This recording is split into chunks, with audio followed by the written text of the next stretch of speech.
তাকে হঠাৎ করে সে রাস্তার থেকে এসে মাটিতে পড়ছে এমন কোনো ঘটনা না। 8 বছর বয়স থেকে সে গানের ক্যাসেট তার বাজারে, সে পাখিদের পাঠশালা নামে একটু ক্যাসেটে সে কণ্ঠ দিয়ে সে শিশুশিল্পী হিসাবে তার যাত্রা শুরু করে। 13 সালের আগে গান বাংলা নামে কোনো লাইসেন্স ছিল না। ওনারা একটা এনওসির কাগজ নিয়ে কয়েকদিন ঘোরাঘুরি করছে যে কৌশিক হোসেন তাপস যদি অন্যায় করে থাকে আপনারা খুঁজে বের করেন।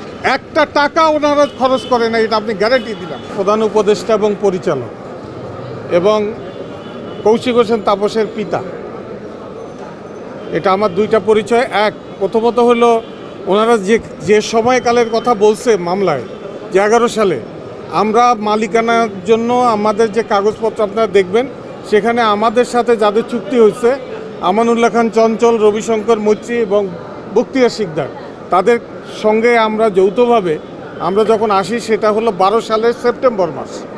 অর্থাৎ আমাদের নামে যে মামলাটা দায়ের করা হয়েছে আমরা তাদেরকে তুলে নিয়ে গিয়া লিখিতভাবে সিগনেচার করছি, এটা 100-তে 100 ভাগ মিথ্যা। আর দ্বিতীয় কথা হলো ফারজানা মুন্নির সঙ্গে তখনও কৌশিক হোসেন তাপসের বিয়ে হয়নি, তা তারা দুজন এক হইল কী করে সেটাও আর একটা ব্যাপার।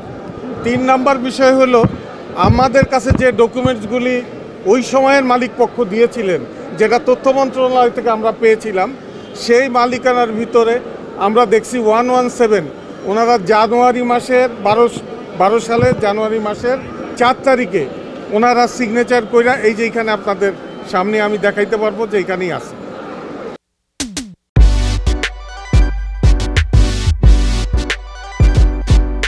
এই যে কাগজটা আমার সামনে আছে, ওনারা রেজিস্টারের সামনে না গেলে কোনোদিন 117 সিগনেচার অ্যাকসেপ্ট হয় না। তারপরে 115 এসে গিয়ে দেখেন তাদের লেখা আছে যে একেবারে স্পষ্ট করে যে তারা তাদের এন্টার শেয়ার তারা হস্তান্তর করে দিয়া তারা নিঃস্বত্ববান হইলেন। তাহলে এটা হলো গিয়ে আপনার 11 সাল থেকে 12 সালের জানুয়ারি পর্যন্ত আমাদের সঙ্গে যে চুক্তি হয়েছে সব কিছু হয়েছে সেটা হলো 12 সালের সেপ্টেম্বর মাসে। তাহলে আমরা কি করে জোর করে একজনকে তুলে নিয়ে গেলাম? তারপর আরও একটা মজার বিষয় আছে, ওনারাই এই মামলার ভিতরে একটা কাগজ দিছেন। ওনারা বুঝে দিচ্ছেন না বুঝে দিচ্ছেন আমি জানি না, কারণ অনেক মিথ্যা বলতে গেলে মাঝে মধ্যে কিছু সত্য কাগজ আইসা যায়।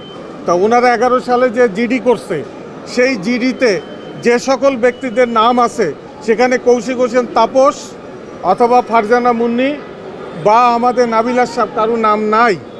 তাহলে আর আরেকটা মজার কথা বলি, নাবিল আশরাফ একজন আমাদের বিপণন এবং কর্মকর্তা, উনি জিএম আমাদের, ওনার নাম দিচ্ছে যে উনিও ছিলেন। তো উনি 14 সালের সেপ্টেম্বর মাসের 1 তারিখে আমাদের এই কোম্পানিতে জয়েন করছে। তো তার আগে ওই লোকদেরকে উনি তুলে নিয়ে আসার কী টাকা পড়লো বা সে কীভাবে কী করলো আমরা বুঝতে পারতেছি না। তো এগুলি ফ্যাব্রিকেটেড একটা মামলা দিছে আপনারা এর আগেই জানেন, সেটাও ছিল ভুয়া মামলা, যেখানে সে আন্দোলনের সপক্ষে থাকার পরেও তাকে বলা হয়েছে যে সে টাকা পয়সা দিয়া আন্দোলন দমন করার জন্য যে খরচ করছে, এটাও ছিল ভুয়া। এখন সেই ভুয়া মামলা যখন দেখছে আর কোনোভাবে উপায় নাই, মানুষজন এটা মন্দ বলতেছে, এখন তাকে আরও একটা মামলা দিয়ে একটা বিব্রত করা এবং যারা আসছে তারা কিছু এবং বিভিন্ন জায়গায় ইশারা ইঙ্গিতে বলতেছে।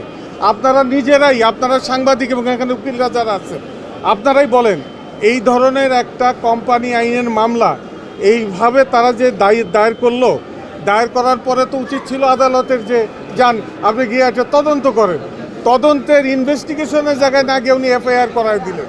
আর এখানে পিপি সাহেবের এখানে ভূমিকা থাকার কথা না, এটা কোনো সরকারি মামলা না, এটা ব্যক্তির থেকে ব্যক্তির মামলা। তো উনি যদি ব্যক্তিগতভাবে আইসা থাকে তাহলে ঠিক আছে, তো রাষ্ট্রপক্ষ এখানে যুক্ত হইতে পারে না, কোনোভাবে কোনো আইনে নাই। আপনারা নিজেরাই বিবেচনা করেন। আমি চ্যালেঞ্জ করে গেলাম এখানে, আমি একসময় ঢাকা শহরের একজন কমিশনার ছিলাম, অথবা আমি আইন কানুন আমরাও কিছু জানি। আর আমার ছেলে এটিএন ইভেন্টসের এমডি ছিল, 35% শেয়ারের মালিক আমরা ছিলাম, এটিএন মিউজিকের সে ডাইরেক্টর ছিল। অতএব এইভাবে তাকে হঠাৎ করে সে রাস্তার থেকে এসে মাটিতে পড়ছে এমন কোনো ঘটনা না।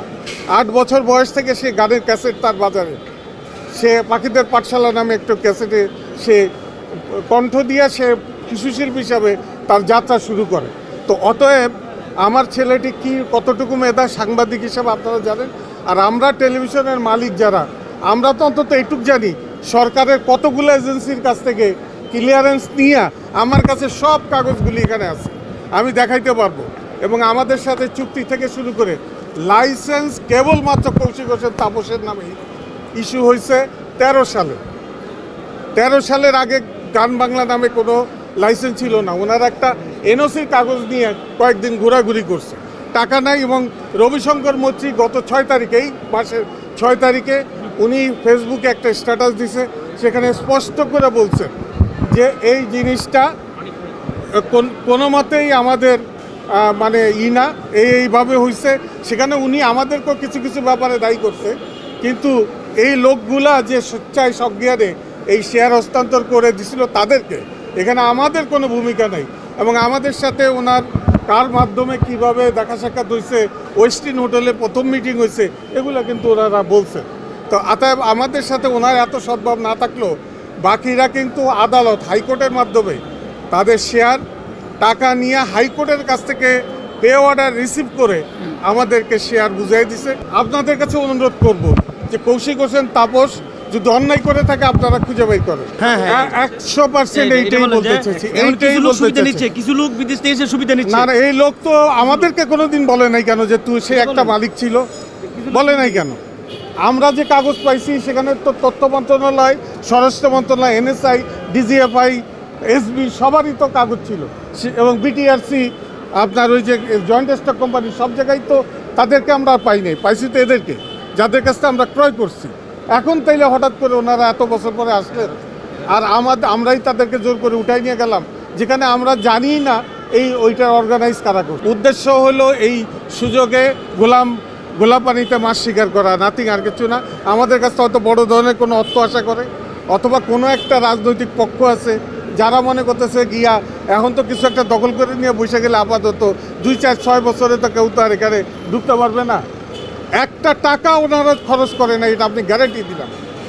প্রত্যেকটা টাকা আমাদের, প্রত্যেকটা পয়সা আমাদের, প্রতিটা যন্ত্রপাতি ক্রয় করছি আমরা। এবং ওনাদের যে এনওসি ছিল সেটা কিন্তু বাতিল হয়ে গিয়েছিল, সেটাকে আমরা ভূতাপেক্ষা অনুমোদন করাইয়া আমরা এই চ্যানেলটাকে নতুন করে, নতুন আকারে কৌশিক হোসেন তাপসের নেতৃত্বে এইটা গড়ে উঠছে।